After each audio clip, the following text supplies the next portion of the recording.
Mate, thank you so much for coming on. I really do appreciate you coming on the podcast. No problem. Thank you for inviting me. It's great to finally see a face to a name. I mean, I as soon as I heard, are you okay with starting this right now, or would you like to have a little chat first? No, absolutely fine. You just You're all record good. it as you wish. Yeah, I'm fine. All right, lovely job, excellent. Yeah, as soon as I heard about what you'd done, I was like, oh my God, I've got to get him on the podcast. I had people actually messaging me saying, you need to get this guy on. And I've got to admit, I hadn't heard about what you were doing at all. It had totally gone by my radar. Yeah, it had been kept very quiet to start with until we had actually started it and finished it. I mean, it's been kept very quiet, really, since we finished it for some reasons. But yeah. I mean, obviously, I think for people that are listening or watching, folks, this is Dean Coxson.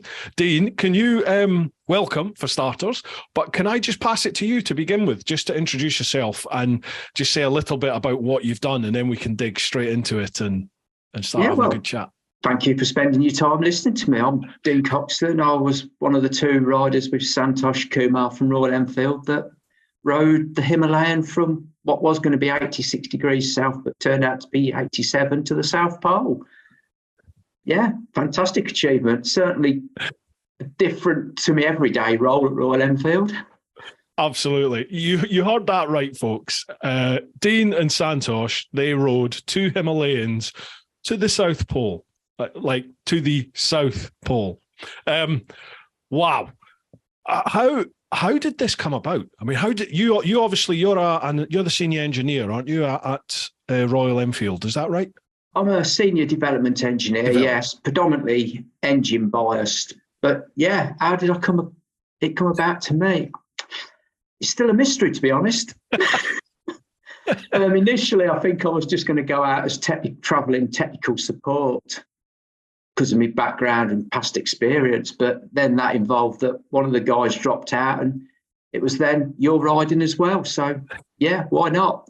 Why not? Oh, I've disappeared. Can you? Sorry, I've just noticed that my video's just gone. Oh, it's back now. Oh, you're back now. Oh, it's gone. Oh, it's done this again. I'm sorry about this. It did this on one of the last podcasts. The actual camera gave up, and now it's using this one up here. So I'll swap to that. It's not a problem. Right. Yeah. So you weren't actually in the saddle initially, so to speak. Then it was just fate that put you in there. I'm led to believe so. I've not asked too many questions, to be honest with you. I've just sort of got on with it and took it on board. And like I say, I was offered it, and you can't turn something like that down. It's an opportunity of a lifetime. You're never going to get it again. So yeah, I'll go. What runs through your head, not just as a person, but as an engineer? What runs through your head when someone goes to you, we want to take two motorbikes, two Himalayans to the South Pole? I mean, how do you start with something like that? It's not to fail. You've got to succeed. You're not going to get a second opportunity. That's it. And then you've just got to really settle down to it and sort of tap on your past experience of what modifications and start preparing, really. And then take it from there, a little bit of testing and get on with it. So, I mean, like what sort of things do you have to take into account for a trip like this? Obviously, there's the cold. I mean, we were talking, is that right? You were down to something like, was it minus 60 with wind chill? Is that minus right? 50 with wind chill, yes. Minus 50. Yeah. It's quite warm on the coast. Yeah. Which is where we land into, well, say quite warm. It's -7, but it feels quite warm. You end up walking around in a T-shirt after you've been on the pole because it feels warm to that. But, wow. Yeah. But the things to think about, I don't know. You sort of put it to your mind and just think about what you've got to do because no one's ever done it. Mm-hmm. And you can't really prepare for every eventuality. So you just got to go with the flow, really, which is what I did. My biggest concern was will the bike start? I mean, there's no calibration on bikes to that sort of temperature. I think cars are calibrated down to either -42 or 47. But a bike's not. I mean, who in the right mind's going to ride a bike in that temperature? But, true. Yeah, that we had plans afoot to try and confuse it to thinking it was warmer than it was if the issue arose, but it didn't. So yeah. So, like in terms for the non-engineer out there, me mainly, when you say calibration, what are you talking about there when you say it's not calibrated? It's for the amount of fuel that it needs injecting, for the air that's going in, and also the temperature of the air. It's all a contributing factor. I mean, it's hard to explain, but yeah, it just stops at -10 and off it goes. But yeah, it seemed to have worked, so no problems. And what about things like, you know, I know a Dutch guy, Jacques Lucassen. Have you heard of Jacques Lucassen? I haven't. He's trying to ride a modified R1 to the North Pole. He's already done one attempt, right? And basically, he was having to carry a couple of big sledges behind him on the R1, which were full of fuel, but the fuel froze. So, yes. And I think there were quite a few other issues which he hadn't taken into account, or just hadn't been taken into account at the time. So they've redeveloped the entire bike, everything about the bike, and I think he's planning on going again. When, I'm not sure. But yeah, he had problems with the fuel freezing. So did you have a similar issue, and how did you combat that? No, we didn't, because the bike, because of the logistics of it and COVID, the two support trucks are based at a place called Novolushka or something like that. It's a Russian base camp. Right. So we had to go into the South Pole the long way initially, because normally you'd go in from either Union Glacier or Australia's side, but the trucks were at Novolushka. So the Russians were kind enough to supply us with air petrol that they use out there, which is suited and got the additives in to stop it freezing or gelling for that temperature. So we was lucky, and that was always the plan there anyway. Wow. Okay. So there's actual special fuel. I didn't realize that. So there's actual adapted fuel that will allow you to operate in that. Yes. Okay. I tell you what, we haven't cracked open the beer. Do you have a tipple for this evening? Already started. Good lad, like that. Right, excuse me, I'll just crack this one open. That was a grenade. Anyone that watches this podcast regularly will be aware that I have grenade beers. So it's like 1 in every 10 just explodes when you open it. So yeah, that was a close one. That was one disappointing thing on the trip up there. The beer actually froze in the can, and when it blew the tops off. No, really? So you couldn't even celebrate when you got there? Well, we did, because there was champagne there from the thing, but yeah, the beer froze and the brandy went like treacle. Nightmare. What a night. That's what was it? Piss poor? No, proper planning prevents piss poor performance. Is that what something like that? So on that note, you could say it was a piss poor performance. But yeah. Someone failed on their planning there, didn't they? Right, Dean, I'm not sure if you know how this podcast works. I keep looking at this camera. I need to look at that camera. I'm not sure if you know how this podcast works, mate, but the way I do things is I post up on, I have a Patreon, like a community thing going. Right. Called The Clan. So I post up on that to let people know who is the next guest, and I do the same thing on my Instagram and on my Facebook. And then people have the opportunity to post up some questions for us in the comments, and we can just run through them. Sometimes they've got something to do with you and what you've done, and other times they're totally random. So if you're up for dealing with them, right, okay. I'll warn you, I don't often pre-read the questions because I like them to be as much a surprise to me as they are to you. But I will have a quick scan just to make sure, because I've been caught out in the past. Right. Okay. Right. Charlie Callard. This is over on Patreon, patreon.com/TeapotOne. Charlie Callard, first one. Evening all. Hope you're all fit and well. So that's an amazing feat and a hell of an accomplishment.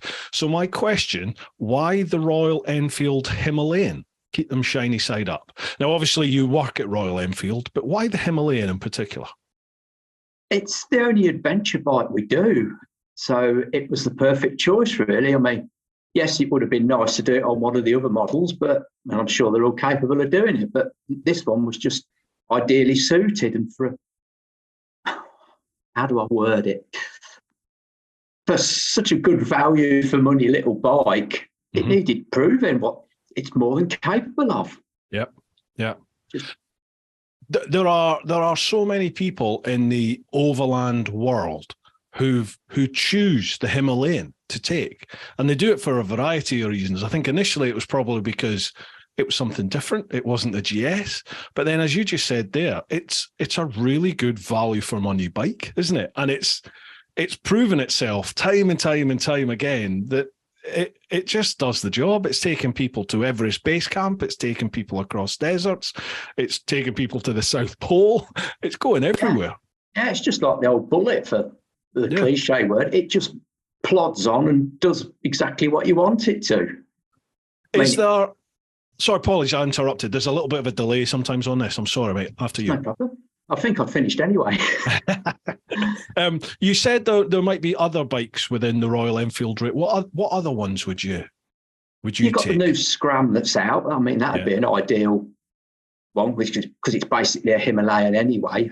That'd be an ideal one, but that wasn't out at the time, so this was the one chosen. So is that one going to the North Pole next then? I don't know what's happening, be honest with you. It'd be a nice sport, but it's quite difficult to get there now, isn't it? Because of the thin ice, apparently. Allegedly. Yeah. Blame me, yeah.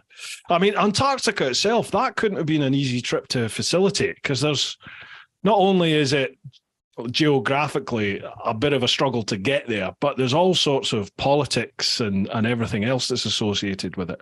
There's an awful lot of politics. I mean, there's two companies really that run it that you have to go through to get in there, either if you're going skiing or climbing the mountains or whatever. And for this, which is either a company called ALE or ALSI, which is either South Africa or American, you have got to go through them. But I'm surprised they did let us in with the way the world's going on this fossil fuel malarkey. Yeah. What was the reason then that Royal Enfield decided we're going to do this?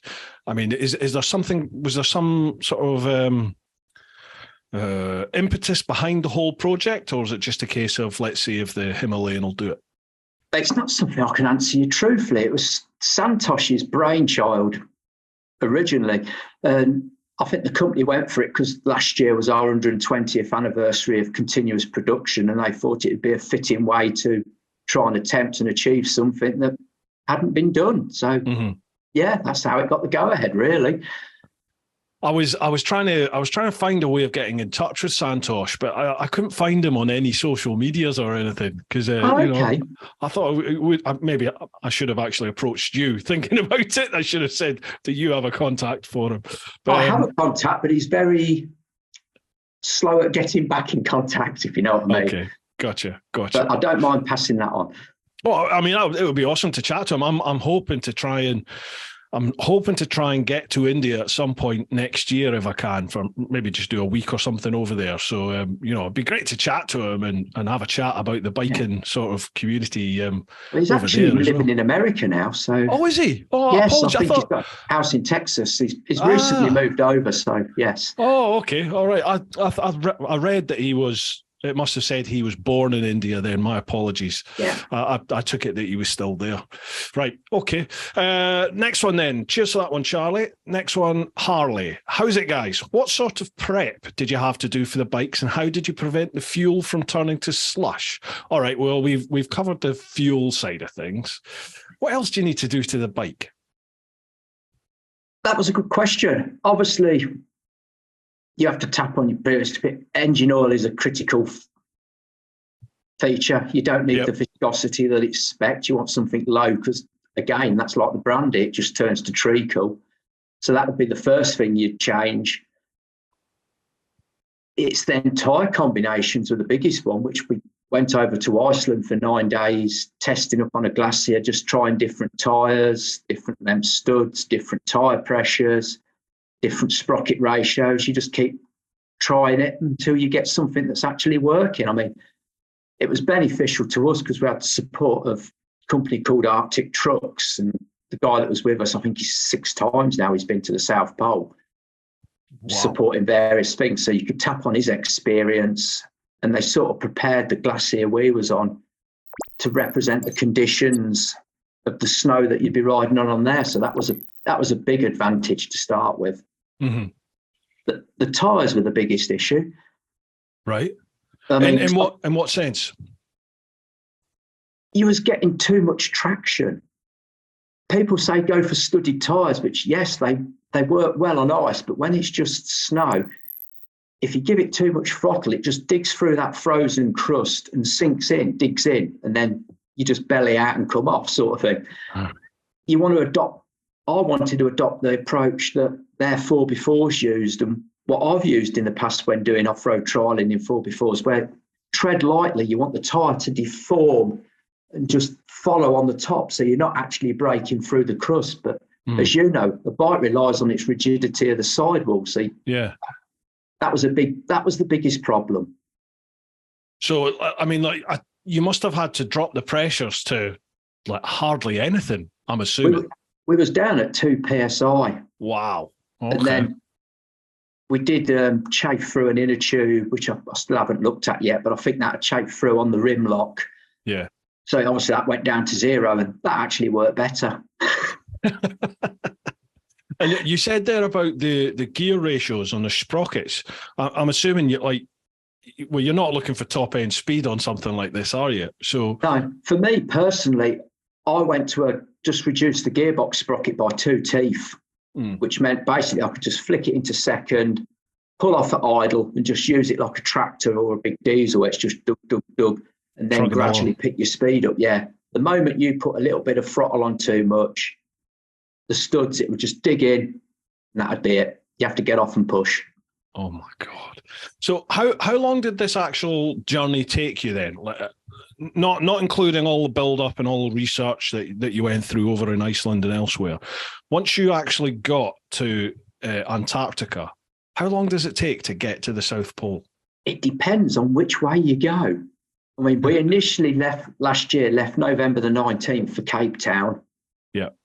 Spent 8 days there for quarantining, and I didn't get back start to fly back until January the 2nd. Wow. From the Russian base camp we stopped at, which is probably the furthest point away from the pole, it was close to 2 weeks traveling in the 6x6 or 4x4, whichever one you was in, to actually get to the pole. And then it was about a 5-day journey down to the Ross Ice Shelf to come back. Oh, what? So you went to the South Pole in the support trucks, and yes. Then what did they set up camp, and then you have to go there's actually a camp there for visitors that ski to the South Pole. So we had luxury of a heated tent for a night, which was great. Oh, wow.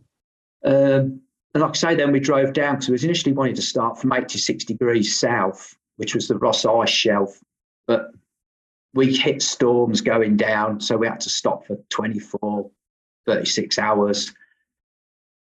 But then we weren't allowed to continue, which was at 87 degrees. It was right on the border of 87 degrees south to 86. But we weren't allowed to continue. I mean, it was that bad, you wouldn't have got the 4x4s down there, let alone got a bike back. So that was the decision made. We've got to start from here. And we just went for it. Pardon my ignorance, but what is the significance of 86 degrees then? What was the sort of the reasoning?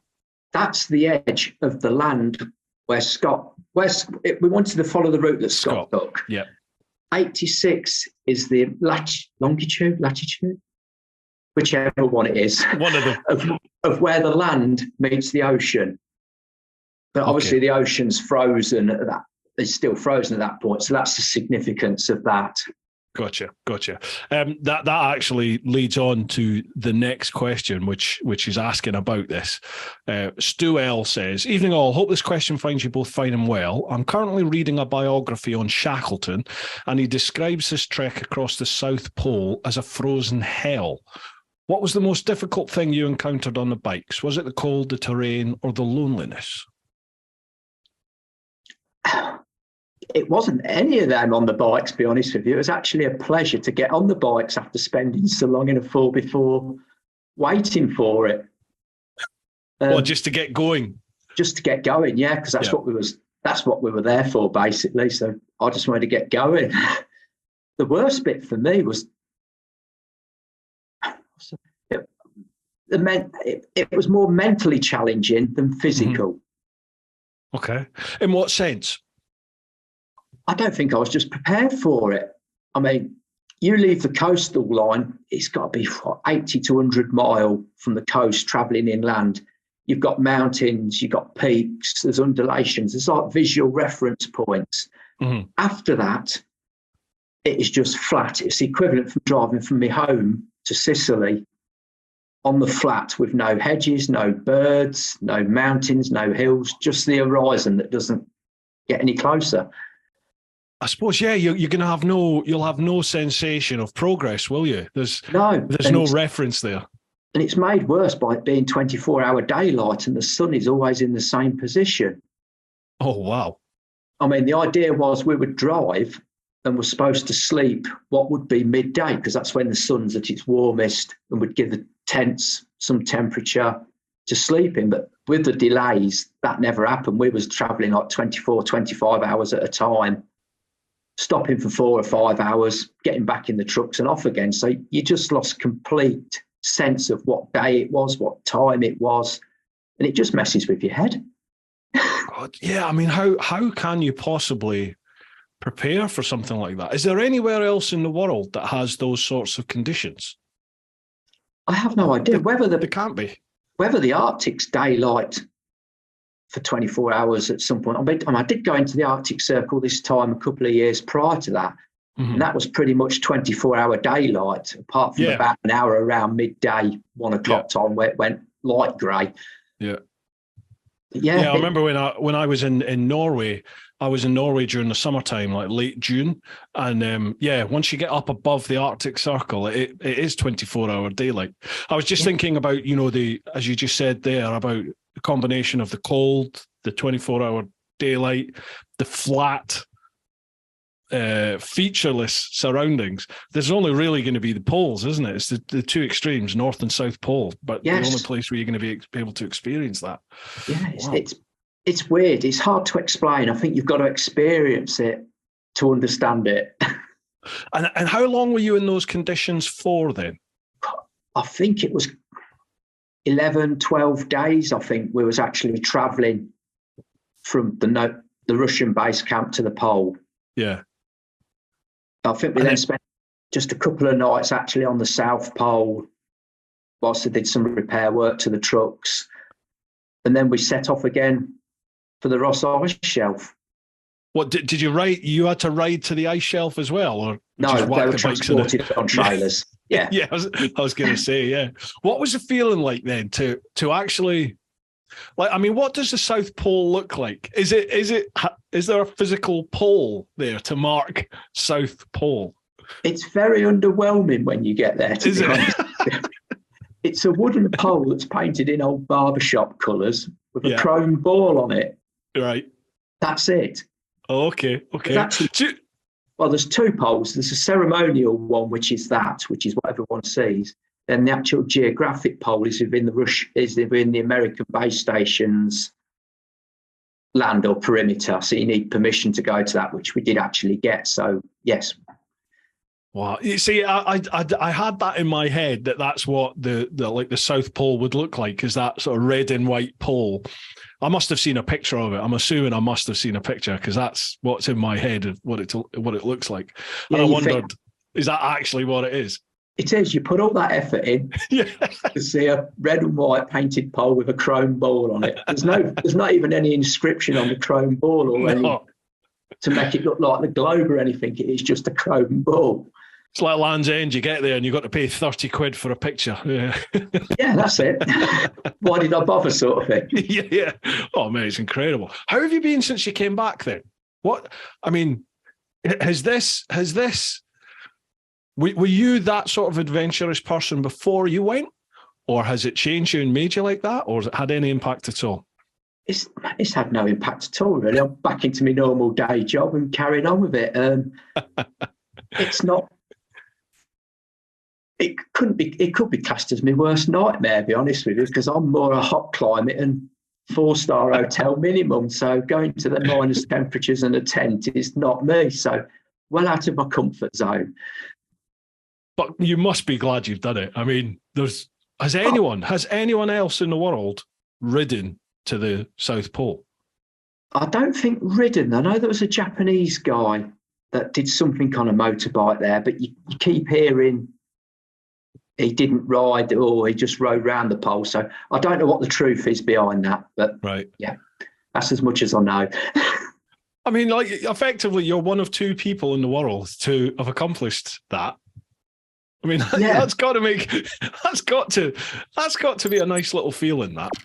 It is a nice feeling, but you've got to keep your feet on the ground, to be honest. I suppose that might change when the film or documentary come out, because we did have 2 media guys with us and it was filmed 24 hours a day, 7 days a week for the whole duration. So awesome. That was going to be one of my questions, because as soon as I found out about this, obviously I'm on Google, I'm on YouTube, I'm trying to find, and there's just short little like minute-long segments, and I was just like, there must be a movie about this. So it's coming. There's one coming. Brilliant. I believe it's been produced by the Top Gear team. Oh, wow. So, yeah, can't wait to look forward to seeing it, to be honest with you. And I have heard rumours, now whether it will come off, that there's a 6-part documentary going to be coming out as well, but we'll just wait and see. You never know what happens. Hollywood could be calling, Dean. Hollywood. Nah. Nah, don't fancy that. It's like when it first happened, the biggest problem you got is a lot of the mainstream media won't touch it because it's fossil fuels on the... They don't want the repercussions of it, so... Yeah, that was what I was sort of alluding to when I first brought it up, is that it is a real hot potato, isn't it? It's a real hot topic. I know some people in the overland world, you know, who've been on these round the world journeys, adventures, and a lot of people, it's like the Holy Grail. A lot of people want to get their bike onto Antarctica just to say they've ridden on it, but it is so hard to do. It is. It's very hard. Yeah. But if you get the opportunity, grasp it. Yeah. So, I mean, you're one of 2 people, and let's be honest about this, chances are that will probably never, ever be added to. Probably never, ever will get anybody else to go and do something like that. No, that's the way I look at it, to be honest with you. I don't think they will, because the way I'd look at it is, why would a manufacturer want to do it again, because it's already been done, and they'd be second best sort of thing. But yeah. Wow. Yeah. Time will tell, I suppose.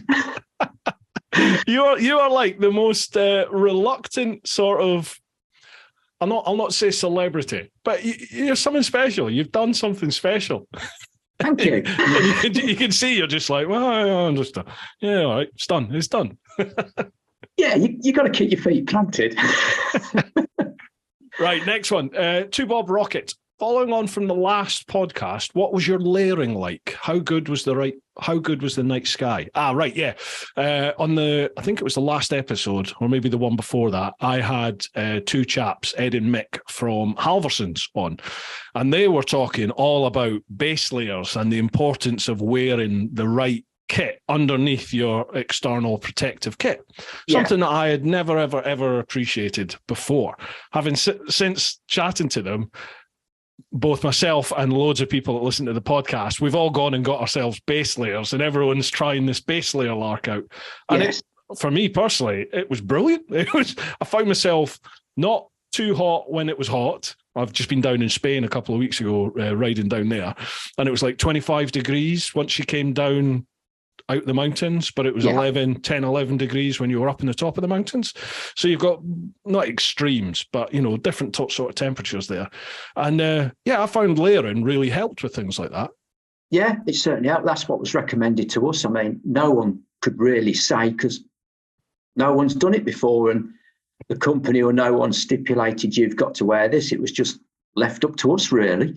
Right. So I took the advice of the guys from Arctic Truck and like yourself. wore the base layers and then a mid layer and an over trouser. And then the actual riding kit, I took various options so I could switch and change to see which worked the best, really. Dionysi one-piece leathers, yeah? That's what you went for? Yeah, that's the one, yeah. Riding across the pole like a Power Ranger. Absolutely. No, I went for the Rucker Arctic trousers, which is what I used when testing up in the Arctic Circle for a different project. I used the same on the top half of your body, like a base layer and a mid layer. And then I used a heated Kaish jacket under me standard Dionysi riding jacket that I use and still use today. Yeah. I mean, that jacket was fantastic. It got that warm, you had to turn it down. I mean, I've said that. Like I was lucky. I got given a load of stuff by Kaish to try, and I've got to admit, I kind of thought everything was a gimmick, other than, or it was just faff. Other than that jacket, the jacket is just amazing. It's fantastic. Yeah. I'm going to treat myself to the gloves because I used another brand's heated gloves and socks, and it was like not having them switched on. It just didn't touch the temperature at all. I kind of felt like that with the Kaish ones. They just didn't do the job for me at all.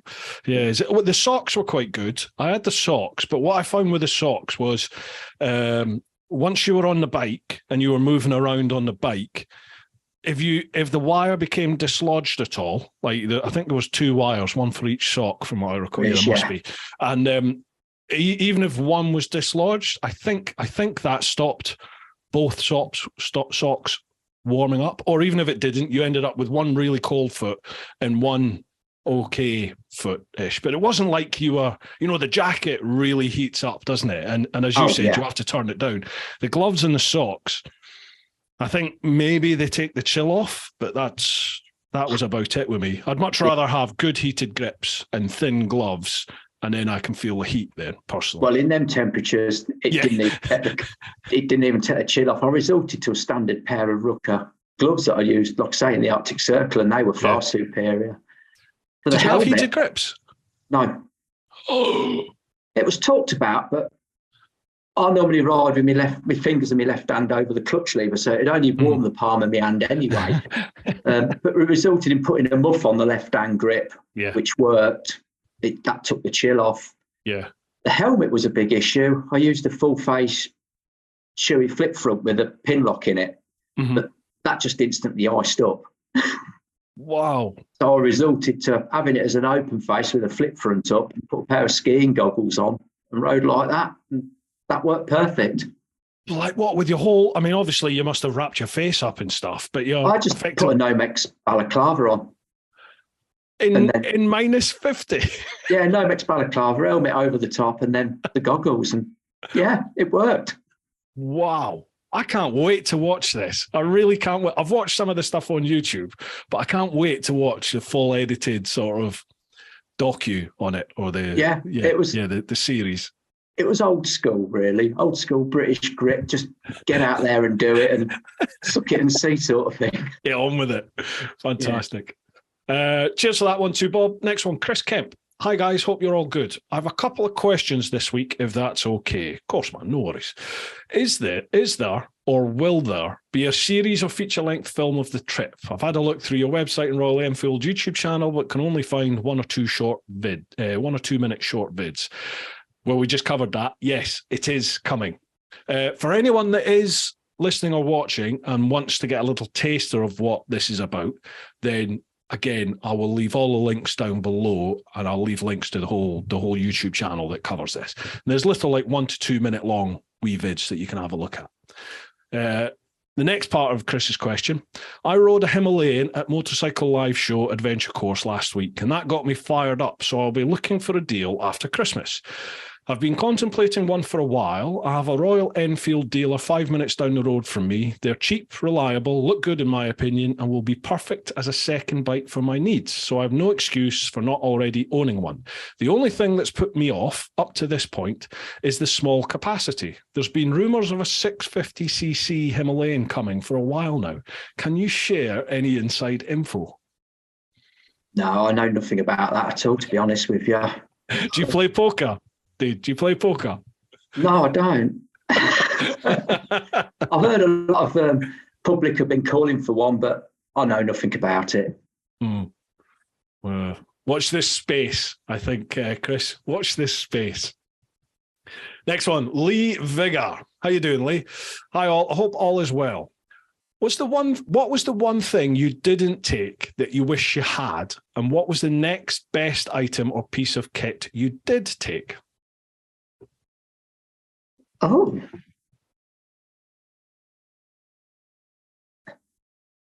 Probably another bottle of brandy. I took one bottle, but I don't think it was enough. Who was responsible for looking after that bottle of brandy? Me, because I bought it. Oh, so it was with you on the bike? No, it was in the support truck that was travelling at the side of us. But yeah, I bought it from the airport on the way out. So yeah, I was looking after that. Oh, so I take it wasn't in the cab then. It was outside, exposed to the elements. It was outside, exposed to the elements. Yeah. What a nightmare! Is there anything else then? Is there anything else like practically on the bike other than the brandy that you wish you had with you? As silly as it may sound, and it goes back to one of the earlier questions, I wish there was proper hot water and somewhere to have a shower. Even just a makeshift shower tent would have been amazing. So what was your sort of daily routine then when you were out there? It was mainly just sitting in the trucks and sharing the driving until we'd reached the destination we wanted to. That was 20. So when you were not riding on the bike, you were having to sit in the truck, or how? It was in either a 4x4 which we had with us or a 6x6, and we shared the driving in those. You was maintaining those, refueling them. So yeah, you wasn't just sitting down waiting to get on. And then when you got to your stop point, you had to put up the base camp, put up the kitchen tent, dig some snow to melt to make some water to warm your ready meals up, and yeah. So how many hours a day were you riding then for that trip to the pole itself? Well, actually on the bike? Yeah. Well, we did it in one go. This is what I was meaning then. Your typical day, not like when you were riding to the south to the pole to set up the camp and then went back to the shelf. I mean, from the shelf back to the pole on the actual let's ride, let's go. What was your day like? Full on. Like I said before, you didn't know how long you was riding for because you've got no visual points. Everything's the same. Mm-hmm. And it was left up to us how long we rode for. You rode for, I'm feeling cold, or God, I can't hold this bike up anymore due to the physical pounding of the terrain.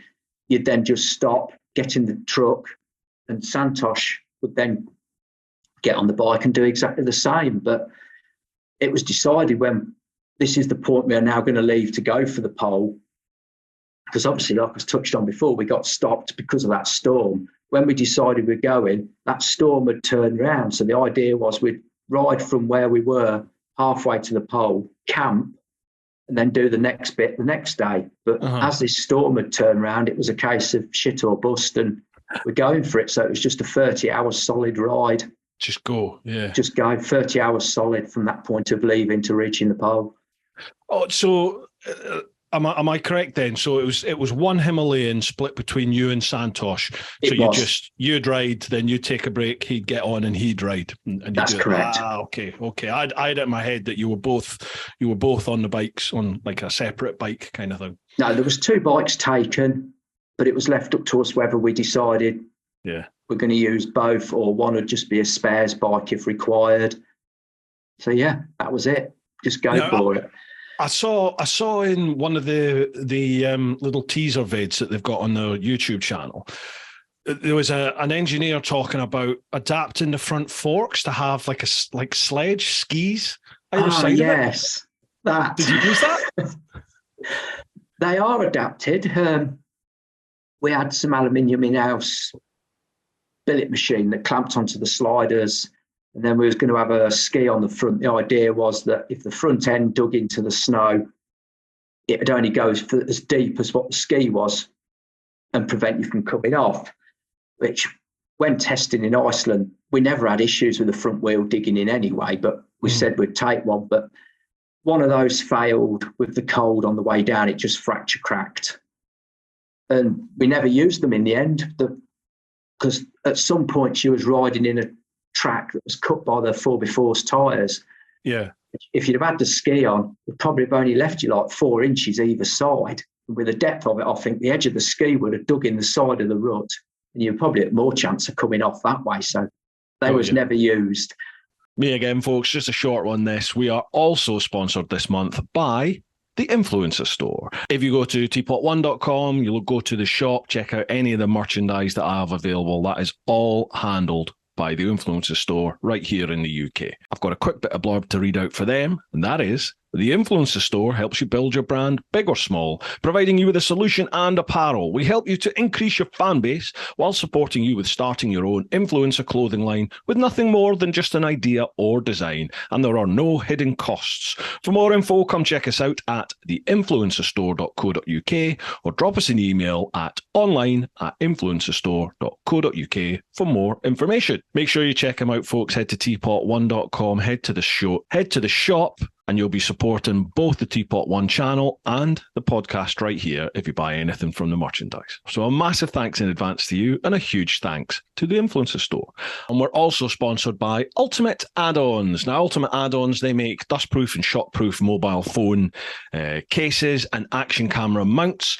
They will fit just about every single bike out there. Me personally, I always use the Helix strap mount because it means I can easily attach that to just about any bike that I'm riding at that time. I can jump on and off on bikes and just easily unscrew the strap, whack it on the next bike, tighten it all up, and off I go. It's very versatile. I've had no vibration issues affecting my camera using the Helix strap. That's the one that I will stand by and swear by. Been using it about 5 years now. So again, if you head to Ultimate Add-ons, that's Ultimate with ADDONS, ultimateaddons.com. If you use the code TEAPOT110, so TEAPOTONE with the number 10, you'll get 10% off. And lastly, folks, I just want to say a massive thank you to you. Thank you very much for listening to the podcast, for watching the vids, for commenting, for liking, for sharing, for following and subscribing. It all is a massive, massive help. We're on a bit of an upturn at the moment. The podcast is gathering momentum. The channel is certainly doing really well. So a huge thanks to everybody who's been involved with that. If you want to go that extra mile, then you can always buy some merch over at TeapotOne.com. Or if you really want to get committed, you can join the clan over at patreon.com/TeapotOne. All links for everything are down below, folks. I appreciate any support in any form you can give. All right, then. That's enough with the beg and bowl. Let's get back to the podcast. So, Lee, another part of Lee's question is, he said, what was the best item or piece of kit you did take?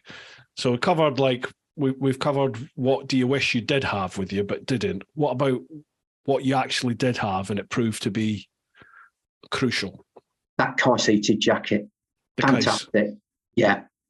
And the correct clothing when not on the bike. Yeah. I imagine something as simple as feeling warm when you're on the bike must be such a plus for your strength of mind and your motivation. It is. You relax more. And like I say, if you are warm, you don't want to get frostbite or fall off and try and break anything, because that goes through your mind as well, because you're like 2 weeks away from any hospital, minimum of 2 weeks. So that's a long time with a broken wrist in them temperatures. When you put it like that, that is insane, isn't it? When you think about it. It brings it home to you. You don't think about it out there, because if you did, you wouldn't go, I don't think. There's not, like in this day and age, there are not many places on the planet where you can be that remote. Like that. We did have money put down for emergency airlift, but that was only in life and death scenarios, if you was having a heart attack or whatever. But that would only be if the plane could fly because of the conditions. You can't use a helicopter out there because they can't fly because the air's so thin because of the altitude. I was thinking that. I was actually thinking that. I wonder if a helicopter can reach you, but no, it can't. No, you relied on either a Dakota or a twin-engine Dotter, weather permitting. Were you aware of all this before you went then? Or is this something that's become a part? You are, and you still chose to go? Fair play to you. Just push it to the back of your mind. Yeah. I suppose that's true, though, isn't it? Because you need people like that who just go for it, not irrespective of the risks, but it's a calculated decision, isn't it? I think anyone that takes on like an adventurous type of trip, you are aware of risks, and you have to make that decision yourself to go, don't you? Yeah, I mean, there's risks on riding on the public roads over here, as you know, but they're just different risks, and you just got to manage them, really. Okay, riding over here, what do you ride yourself in the UK? Must be an Enfield, surely. I don't ride my Enfield, actually. The only Enfield I've got is an old vintage one from classic one from 57. I'm mainly into vintage classic British bikes. That is where my heart is, which I've got quite a few of. So, yeah. What do you have then? I'm mainly into the 50s and 60s Triumphs and BSAs, but I do go back to 1927 and 1930 with a couple of Triumphs and an old Sunbeam I had. And everyday use would be either a Motor Guzzi Le Mans or one of the new Nortons. Oh, okay. What Norton you got? I've got the Commando 961 Sport, but I'm just awaiting the delivery of the CAF Racer now. So, yeah. Oh, okay. Yeah. What are you thinking about this, about the new Norton then? The renaissance of the Norton brand? Great. Yeah. Best of luck to them. Yeah. Absolutely. Yeah. It's certainly an improvement on the Castle Donington ones. It really is. Yeah, I've not seen them myself, but a friend of mine is another YouTuber called Lamb Chop Rides. He was lucky enough to be invited to the not unveiling, but when the new company took over Norton and they purpose-built the factory and stuff, they invited a couple of the bike press there. So he was lucky enough to be there and to be shown around and be interviewed. He's done a really good video on it, actually. And, it's a fantastic place. What a setup. Yeah. Yeah, I've got to admit, I like the look of the V4R, the super bike with the chrome fairing on it. Yes. And then they have the sort of cafe racer style version of it, the naked. Oh, yeah. Oh, I love the look of them, I've got to say. Absolutely. You said there about the classic bikes. I was really lucky in that one of my friends, he and his dad, they've got a whole fleet of old classic British bikes, which they've redone. They've totally done them up and they take them out and ride them. And he said to me, do you want to come and ride one? Because it would be, obviously I get the opportunity to pick up brand new motorbikes and go and test them. And he's like, well, you've never ridden one of these. Why don't you come and see what, the original proper British engineering was like? So I did. And I got to take out an original BSA. I think it was they ranged from the early 30s to the mid 50s, I think. One of them was definitely a Douglas Dragonfly, because my dad went, that's the bike I used to have. Right. Like, I didn't even know he rode a bike. But he used to have a Douglas Dragonfly. One was a BSA, and I can't remember. Francis Barnett. Francis Barnett, that was the other one. Yeah. I've got the vid on my channel somewhere. Yeah, I've got a couple of Francis Barnetts myself. But I've just not got around to starting them yet. So what I loved was my mate Matt. He was just like the startup procedure for these bikes. It was like it was a big long list of things that you had to do, and they had to all be done in a set order. And he basically said, if you screw this up, then we're waiting an hour or two before we can start this bike again. It won't go. Yeah. It makes you realise what you take for granted now. Definitely. I've recently had, the last 2 years, I've been lucky enough to have the opportunity to ride or drive one of the Royal Enfield quadricycle we have for the London to Brighton run, which is 1901. And that's a vehicle with no clutch, it's single speed and one fixed speed when it's in drive. And it makes you realise how far we've come so quickly. Definitely. There's a picture of you on that on your Instagram, isn't there? There is some quadricycle pictures on there, yes. Yeah. I think I used it in my post for this episode on my socials. I took it from your Insta. I'm sure there's a picture of you on that in there. So what was that? A London to Brighton classic car? It's the London to Brighton, the RSC classic car run. Everything's, the cut-off date's 1904, so it's anything pre-1904. Wow. Pre-1904. Oh yes, 1904 is the youngest you can have. So what's the oldest one that somebody's had doing that then? I don't know. I think there's some 1896, 1897 sort of era cars and bikes. But yeah. How long does that take you to do? About 4 hours. We haven't actually completed it yet. I mean, last year was the first time. Well, it only ran for the night before the run, which was the first time since 1956. So it was a tall order anyway. But this year it was the weather. We just called it on that. Yeah, it was torrential rain. Yeah, because there's no roof on it, is there? You're totally open to the elements sat in that thing. Yeah, it's the worst of both worlds. You got four wheels, you get stuck in traffic and get wet. At least you can listen to the radio. Oh no, you can't. No, that's right. No, you can't. No. Right. Okay. Last one of the Patreon questions. Andrew Gralton. Hi everyone. Hope you have warmed up since your return. My question: what clothing did you use? How much was biker? And assuming a lot was Arctic stuff, how did that impact your riding? All the best, Andy. Well, we've kind of covered that. Yeah, you've got to balance it as well. I mean, you could put everything on, but you still got to think you've got to be able to move on the bike. Yeah. So you can't restrict your movement. And then you've also got to bear in mind, you don't want to be too warm, as silly as it sounds. If you start sweating, that sweat automatically just freezes. And that's when your core temperature starts to go. So you end up monitoring it. And obviously you're getting warm working the bike anyway, because the terrain is it's hard work.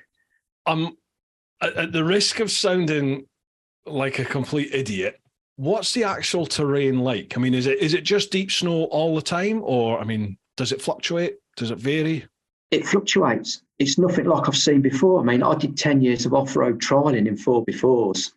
Right. Once you're on the ground, you can sort of read and get the feel for how it handles, or the ground behaves, should I say. But out there, no. You vary some flat ice, which is great, which it's solid, but it gives the impression you're riding on slush. It's got that noise and feel to it. And then snowdrifts, like the first one you come to, I'd throttle off, just let the front wheel ease into it and feel how it is. And it'll be soft, and you could just like blip the throttle, sort of work your way and paddle your way through it. You could go 10 meters along, hit another one, and it's just like hitting a brick wall.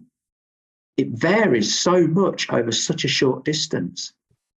But and is there any way of determining that, or is it just a case of you'll know when you hit it? You'll know when you hit it. I tried my hardest to try and read it, but no. Wow, that's incredible. I know that's on the plateau, but when you actually got to like Union Glacier, that's a frozen estuary and it's blue ice. It's just the sea that's frozen. That's readable because it is just riding on frozen ice. There's no snow. And I take it that's when, obviously, your studded tyres and everything, that's when they come into the fore and off you go. That's where you needed studded tyres. On the snow, I think you could have got away with the standard road tyres without the studs in, just at low pressure, yeah. Wow. I'd like to give it a go and try it myself. But well, that leads me on to another question then. Would you do that sort of thing again? If the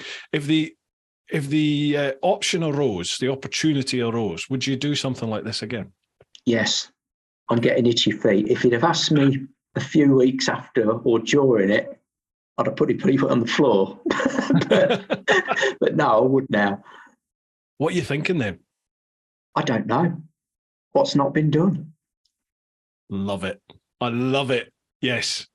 It is weird though, isn't it? Like for me, I'll mention it now, folks. Sorry. For me, when I did the round the world trip, I finished it and everyone said, what's next? What's next? What are you going to do next? And there was nothing further from my mind than going away and doing another adventure. I was just like, I've done it. I've done it now. Big tick. Done. Let's move on with life. But you fast forward a year or two, 3 years, 4 years. I'm 10 years now since I left. And it's back with a vengeance. I'm just like, I need something. I need something to push myself here. Yeah, definitely. There's more to riding a bike than just commuting and fun at the weekend. You've got to do stuff like this, and especially not being an adventure bike rider normally. It's why not? So come on, there must be some ideas there. What are you thinking? Have you seen anything that's made you go, ooh, fancy that? I have, but I can't say yet. Like it. I've seen stuff like the Mongol Rally. Have you seen that? I haven't. So it's almost commercial to an extent in that there's a company that organise it, and it's for I think it's motorcycles below 125cc and cars have to be, I think, below 1 litre. And I think it's something crazy, like you can't spend any more than 500 quid. And you have to get, there's a starting point somewhere in Europe, and you have to get to the end point. I think it's something like Ulaanbaatar in Mongolia. It's in Mongolia anyway. So everyone's at the start point, wherever that is. And then it's just go, see you there. And that's it. You just make your way there on these bangers. And I've seen that and thought, yeah, I fancy something like that. That looks pretty cool. Yeah, do it. Yeah. Can you speak to my wife for me? Absolutely. Life is too short, for sure. Yeah. Live your life. Right. Okay. That's all the clan questions. So looking at the wrong camera again. That's all the clan questions, folks. So thank you very much to everybody over in the clan. We'll head to Instagram. So this is at TeapotOne Insta. First one we've got here, Mr. Gary Owen. Following on from your last guests, can you confirm if the secret really is the underwear? This is what I mean. Lots of people intrigued by this. The secret is in that keeping warm. Did you know about this before you went? No. The importance of base? Me either. No, it was all down to basically just take on board what them guys from Arctic Trucks, who we partnered with to do it, just take on their experience. So I used to hear about, you see all the base layers, don't you? There's in the biking world, there's a big one at the moment. I think they're called 151s. So they're like all the racers are wearing them. And I genuinely thought to myself, that's just a bit of a gimmick. When you're wearing leathers, it's good to have the base layers because it stops your skin sticking. So it's easier to get on and out, in and out of the leathers. But I had no comprehension of the actual significance with regards to, keeping you cool when it's hot and keeping you warm when it's cold and wicking away sweat. They recommend going for the natural fibres, to be honest with you, like the merino wool. So we just went with that. And like you say, from 66 degree north, they were, because it's an Icelandic company and was partnered with an Icelandic company. So, yeah. And it did the job. Yeah. Did the job. Yeah. I had a pair of merino wool.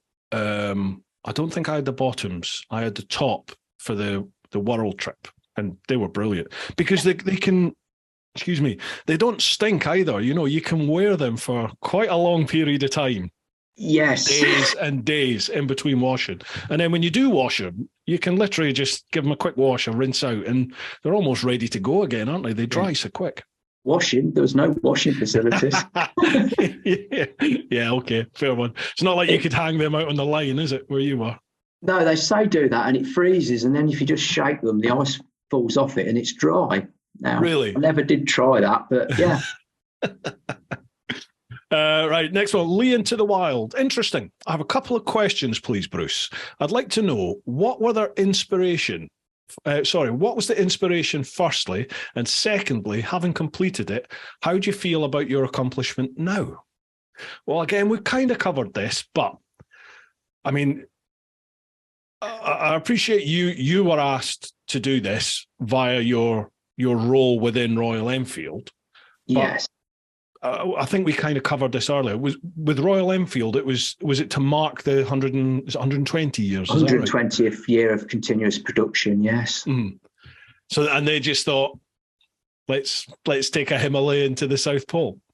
Yes, like I say, that was Santosh's brainchild, really. He'd tell you more behind how he got that idea and notion and started pushing it. I mean, the credit's all to him for sorting that out. So I can't really answer you on that one, unfortunately. That's incredible. I'd love to chat to him and find out what sparks that sort of an idea. You must, I mean, do you have an interest in going to Antarctica all along, and then you become a biker and then think, well, let's try and marry the two up? Or is it just a question of, there's the Antarctic, let's go, let's just do it? I have no idea. From a guy that was born and lived in India, one of the hottest places, to one that gets the coldest, I do not know. But then obviously, India has the base to go to the Himalayas and all this sort of stuff. So, there is that whole, that side of the country as well, where yes. it is a really challenging environment on the other end of the spectrum from the heat.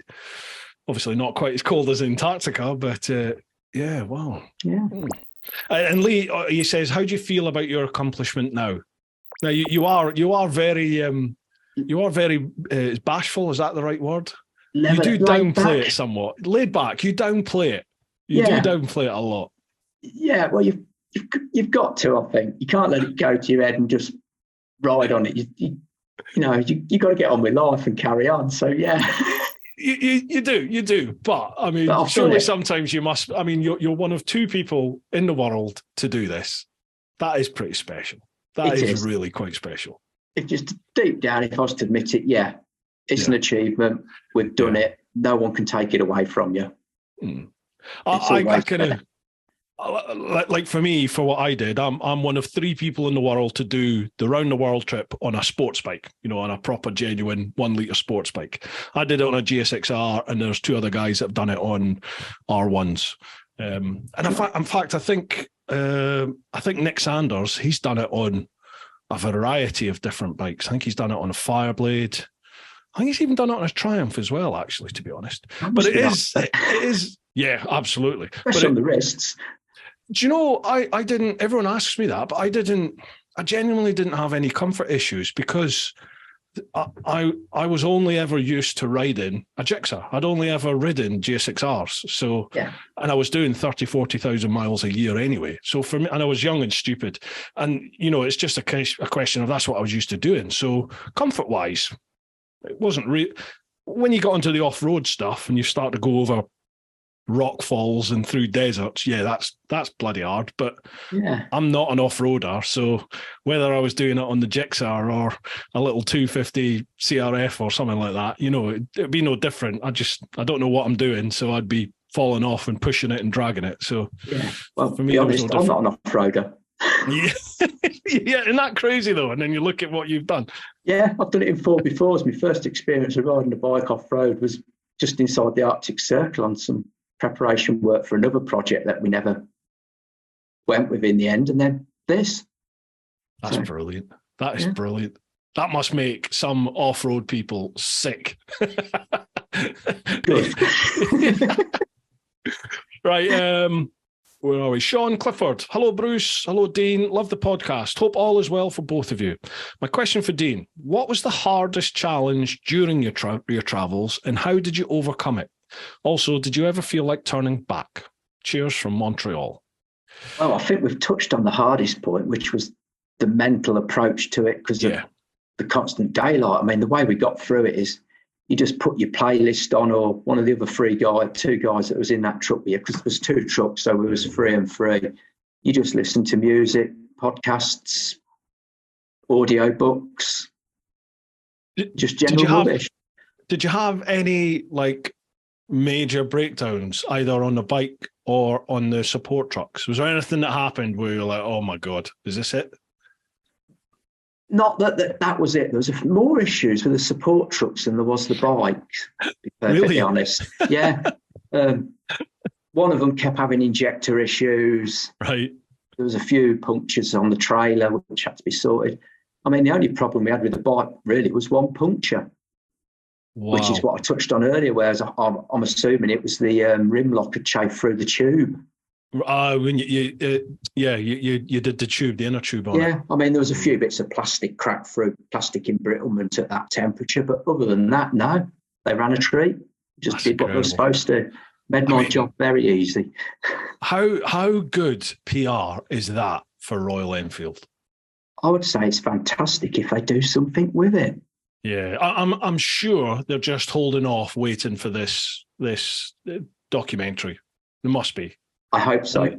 And then it's just going to be red carpets and caviar for you, mate. From then on, Dean, that'll be it.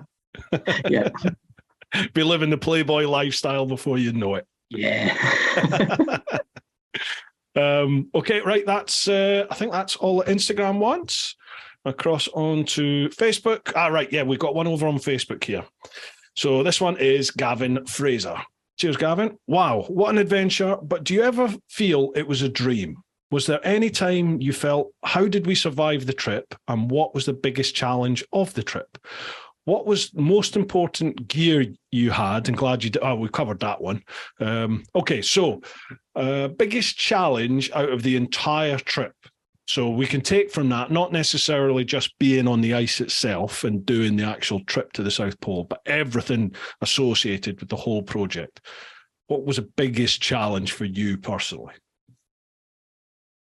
The biggest challenge, I think you'd have to say, is wanting to complete it, not to fail.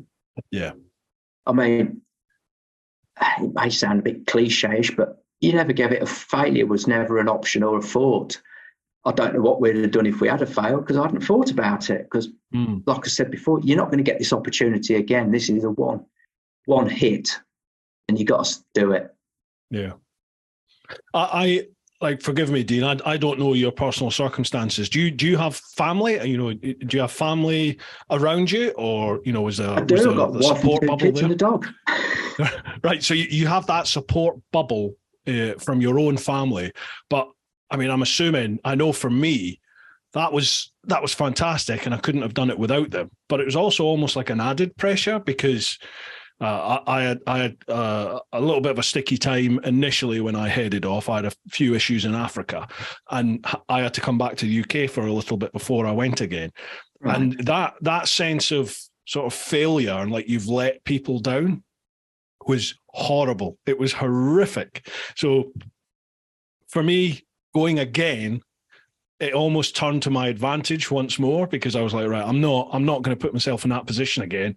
We're just going for it. We're just doing it. We will not fail at this anymore. It's also an added pressure as well from them because you actually start to miss them. Yes. Yeah. Yeah.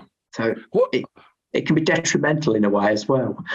What did your missus say? What did your wife say when you came home from work one day and went, they're wanting me to do something at work. I've got to go somewhere with work. I mean, how do you approach all that? I think she's got used to it now. Just come out and say it. Right. I can't remember what her reply was, but yeah. Probably can't broadcast it on here. Oh, she went, yeah, good, go. How long are you going to be away for? Yeah, it's just a case of come home because they know how dangerous it can be, and you are vulnerable out there. So, okay, let's rewind. Sorry, how long do you have? However long. Yeah. Okay, no worries. On yet. I don't know. I don't want to take up your whole night. If we rewind a little bit, then, so let's go before this whole Antarctic expedition. What was your sort of biking life? How long have you been riding? What have you done in your biking life? When can you get a bike license? 17, is it? It's a long while ago now. I've been riding since basically I could ride a bike legally, a 125 upwards. So I think that's 10, isn't it? So I started that on an old BSA Bantam, which I've still got that one. Progressed to my Triumph and a Guzzi and my others. So yeah, it's just been basically road bikes and classic British riding on the road. Mm-hmm. And are you a tourer? Like, did you tour the UK, or have you been across into Europe and ridden there or anywhere else? I went across into Europe on the Guzzi for the factory 90th anniversary. That's the only trips into Europe. I actually did Le Mans on my Triumph, but that was hard work. I think that was harder than going to the pole, yeah.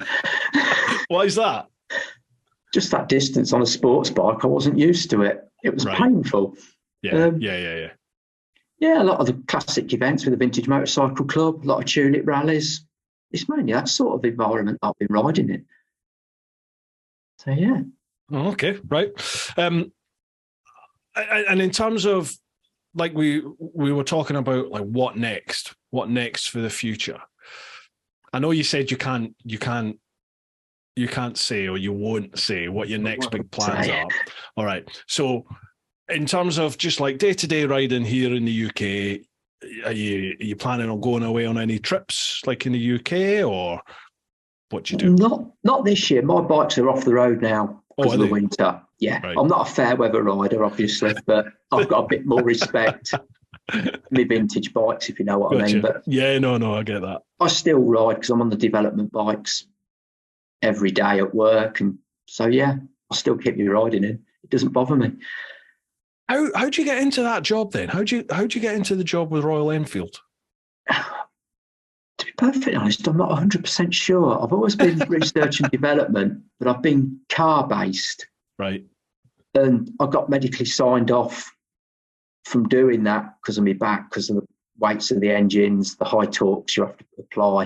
And I've still got to work. And then this job at Royal Enfield just appeared, doing the same role as I'm in as an engine build at the time. And yeah, just went for it. And I did have reservations at the time of, would it ruin your hobby working on it every day? But no, it hasn't. I've just had more opportunities there than I've ever had and you could ever dream of. So yeah, no faults. Awesome. How long's that you've been there then? Well, it's just coming up for 5 years now. Well, I had it in my head that you've been there for like a couple of decades.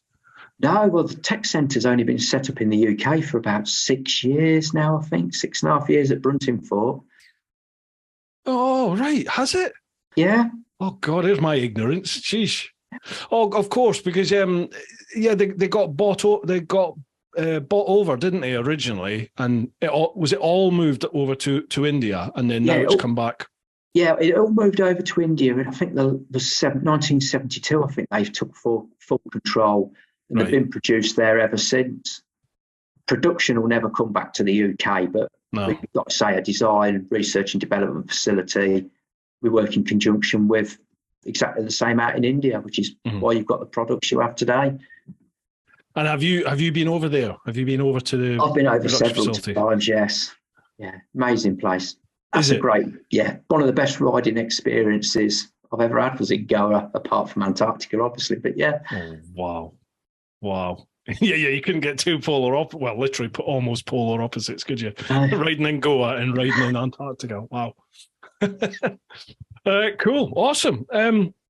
Right, Dean, I'm out of questions, mate. Is there anything that you yourself would like to plug? You know, do you have a website? Have you got socials, a channel? Is there any shout outs you want to give? I don't. I just post occasionally on Instagram. I'm not a social media type person. I have got better since this event took off.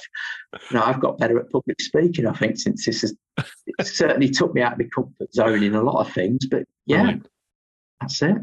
Right. Well, folks, I'll leave Dean's. So it's Instagram, isn't it? Are you on Facebook as well?